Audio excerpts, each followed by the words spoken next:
Meu Senhor e meu Deus, creio firmemente que estás aqui, que me vês, que me ouves. Adoro-te com profunda reverência. Peço-te perdão dos meus pecados e graça para fazer com fruto este tempo de oração. Minha Mãe Imaculada, São José, meu Pai e Senhor, anjo da minha guarda, intercedei por mim. Bom, hoje estamos no terceiro domingo da Páscoa. Mas além disso, além de ser terceiro domingo da Páscoa, é dia 23 de abril, e por isso, sendo dia 23, vamos recordar uma Jornada Mundial da Juventude, uma vez que nos precedeu, digamos assim, e hoje eu gostava que pensássemos na Jornada Mundial da Juventude, precisamente na anterior, a de 2019, na cidade do Panamá, que ficará gravado na nossa memória, pois o momento em que foi anunciado que a Jornada Mundial da Juventude, a próxima Jornada Mundial da Juventude, tinha lugar precisamente em Lisboa, né, que teremos este ano. E interessante que foi na cidade do Panamá, e o versículo que o Papa escolheu como lema da Jornada Mundial da Juventude no Panamá foi precisamente o versículo anterior ao que escolheu para este ano. É o 38 do capítulo 1 de São Lucas. Eis aqui a escrava do Senhor, faça-se em mim segundo a tua palavra. É a resposta de Maria ao anjo. Né?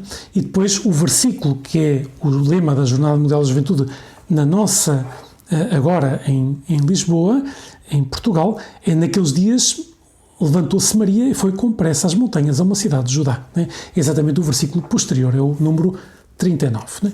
E então o Papa comentava, né, que ficou essa imagem famosa, né, de que Maria era a maior influencer da história, né? Era uma influencer de Deus que com poucas palavras soube dizer que sim, confiado ao amor e às promessas de Deus. Né? E como o Papa nos animava a olhar para Maria e pedir-lhe ajuda para cada um de nós saiba dizer também que sim ao Senhor. Né? E depois uma curiosidade, né, que acho que tem a ver com o nosso país, que foi a primeira vez numa Jornada Mundial da Juventude que contou com a presença de uma imagem peregrina de Nossa Senhora de Fátima, coisa que evidentemente também vai acontecer agora quando estivermos em Lisboa este ano. Mas foi a primeira Jornada Mundial da Juventude que contou com a presença de uma imagem peregrina, foi o Panamá, há 4 anos atrás, em 2019. Ora bem, o Evangelho da missa de hoje é o capítulo 24 de São Lucas, que narra esse episódio tão conhecido dos discípulos de Emaús. Pois sabemos que 2 discípulos de Jesus, sabemos que um se chamava Cleófas e o outro não sabemos como é que se chamava, mas que regressavam para Emaús, iam a caminho de Emaús, exatamente neste dia da ressurreição. Estavam desanimados com tudo o que tinha acontecido, e Jesus começa a caminhar com eles e pergunta-lhes: que palavras são essas que trocais entre vós pelo caminho? Então eles disseram: tu és o único habitante de Jerusalém a ignorar o que lá se passou nestes dias. Jesus perguntou: e que foi? Então eles respondem, né? Pois como Jesus tinha sido poderoso em obras e palavras diante de Deus, etc., e como tinha sido condenado à morte, e claro, já era o 3º dia desde que tudo isso tinha acontecido, etc. E depois Jesus, com paciência, eles não o reconhecem, né, neste momento, com paciência vai explicando as Escrituras e mostrando que a cruz, que parece um aparente fracasso, não tem a última palavra, era precisamente o modo como Deus tinha programado para nos salvar, né, que o seu Filho morresse na cruz e que ressuscitasse no 3º dia. E depois sabemos que os discípulos de Emaús seguiram para uma povoação. Jesus fazia menção de continuar para diante, e eles disseram: fica connosco, porque anoitece, etc. Então entrou com eles, esteve com eles, e no momento que partiu o pão, eles reconheceram-no, né? Reconheceram que era Jesus, e comentaram um para o outro: não ardia cá dentro o nosso coração quando ele nos explicava as Escrituras? Então novamente recuperaram a alegria, o entusiasmo, e voltaram para Jerusalém para contar aos apóstolos o que tinha acontecido e como tinham reconhecido a Jesus no partir do pão. Né? Por um lado, o desânimo e desilusão destes 2 homens. A cruz sepultou todas as esperanças, todas as suas aspirações. Perguntavam-se porquê que Deus não tinha salvo Jesus da cruz. Parecia que a omnipotência de Deus não se tinha manifestado naquele momento. Né? Mas Jesus explica-lhes que a morte de Jesus na cruz, que a morte dele na cruz, tinha sido precisamente o modo de se cumprirem as Escrituras, né? De pagar pelos nossos pecados. Né? E é interessante que depois vão reconhecer Jesus ao partir do pão. Isto é um chamamento para que tu e eu saibamos reconhecer Jesus na Eucaristia, na missa, na sua entrega por amor a nós. Né? E se rezamos bem, se nos preparamos bem para a missa, se procuramos preparar-nos bem para comungar, se cuidamos da ação de graças depois da missa, pois reconhecemos Jesus ao nosso lado.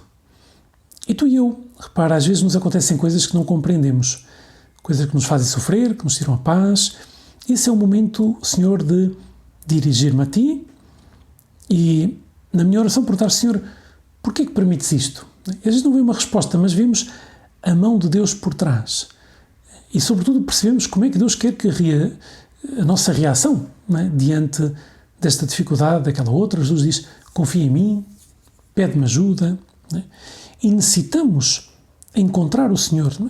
E necessitamos voltar a ver as coisas como as vê Deus. Né? Coisa que estes homens estavam desanimados porque recusavam-se, né, a acreditar, recusavam-se. Aliás, eles comentam, algumas mulheres do nosso grupo estiveram lá, não viram o corpo de Jesus, mas dizem que apareceram uns anjos que diziam que ele ressuscitou, mas eles não querem acreditar nisso. Né? De facto, recusam-se a acreditar, deixam-se cegar pelo orgulho, fica endurecido o coração deles e com o diálogo com Jesus e, sobretudo, ao reconhecê-lo a partir do pão, pois, e com o meditar da Escritura. É interessante que tu, Jesus, fazes arder o coração destes discípulos, pois comentando as Escrituras. E é tão bonito que pensemos, né, que quando nós procuramos ler, em concreto, os Evangelhos, mas depois também o resto da Bíblia, mas o coração da Bíblia são os Evangelhos, quando procuramos ler os Evangelhos, procurando aproximar-nos de Deus e esperando que Deus nos diga algo, Ele fala. Nós temos essa experiência disso, né? Ele fala. E depois deste encontro com Jesus ressuscitado, os dois voltam cheios de alegria, confiança e entusiasmo, prontos para darem testemunho, dizer o que aconteceu. Né? Nós vimos o Senhor, nós reconhecemos-lo ao partir do pão, né? Prontos para vencer os respeitos humanos. O que é os respeitos humanos? Os respeitos humanos é uma coisa um bocado estranha, mas que nos pode entrar, que é a vergonha de portar-se bem. Né? Há pessoas que a vergonha de ir à missa, de rezar, de procurar viver de acordo com a lei de Deus. Né? Há pessoas por aí que não têm vergonha nenhuma de portar-se mal. Vamos ter nós vergonha de portar-nos bem? Não, mas é que isto não cai bem no meu ambiente. Bom, não cai bem se nós nos encolhemos, se nós temos receio, temos medo, né? Como os apóstolos que na tarde da ressurreição, ouvíamos no Evangelho passado domingo, depois tinham as portas fechadas por medo dos judeus, etc., por medo dos que estavam à volta, e de repente, quando tem essa aparição de Jesus, já ganham essa força, esse ânimo para dar testemunho, né? Para dar testemunho. E os discípulos de Emaús encontram o sentido da aparente derrota da cruz. Ou seja, nós também temos que encontrar o sentido das nossas aparentes derrotas, porque das dificuldades. Né? Porquê aparentes? Porque se nos enganamos e pedimos perdão, é só uma aparente derrota. E mesmo as coisas que não correm como nós estamos à espera, pois Deus conta com isso para nos purificar, para nos aproximar dele, para nos encher de sentido sobrenatural. Por isso necessitamos fazer essa experiência da cruz até à verdade da ressurreição. Não deixar-nos sepultar pelo desânimo, pela tristeza, pela falta de esperança. O encontro com Jesus ressuscitado transformou a vida daqueles dois discípulos e também transforma a nossa vida. Não esquecer isto que consideramos durante estes 50 dias do tempo pascal. Tu, Jesus, não és alguém que viveu, alguém que vive. Eu posso falar contigo, tu ressuscitaste para sempre. E um dia, se eu estou unido a ti, um dia eu também ressuscitarei. Não é? E por isso, encontrar Jesus transforma a minha vida, a tua vida. Torna fecunda qualquer aparente esterilidade, dificuldade. Porquê? Porque o Senhor está connosco. Não é? Está connosco. E a qualquer momento podemos dirigir-nos a Ele, podemos falar com Ele. Aliás, a oração bem feita ajuda-nos a recuperar a paz, a alegria, a serenidade. Porquê? Porque vemos a mão de Deus por trás também das dificuldades, também das coisas que não gostamos. Não é? Que Nossa Senhora, ela que é o lema desta Jornada Mundial da Juventude, que vamos viver no nosso país, em Lisboa, no próximo mês de agosto, levantou-se com pressa e foi para as montanhas, né? Pois que Nossa Senhora nos ajuda a ter esse encontro pessoal com Jesus ressuscitado no caminho da nossa vida. Né? Aonde? Na Eucaristia, na missa, na oração e também nas aparentes derrotas, nas aparentes dificuldades. Né? Que Nossa Senhora nos ajuda a ver aí a cruz que nos pode identificar com Cristo e que não tem a última palavra, que aceita por amor, pois pode significar na nossa vida um grande aproximar-nos de Deus. Dou-te graças, meu Deus, pelos bons propósitos, afetos e inspirações que me comunicaste nesta meditação. Peço-te ajuda para os pôr em prática. Minha Mãe Imaculada, São José, meu Pai e Senhor, anjo da minha guarda, intercedei por mim.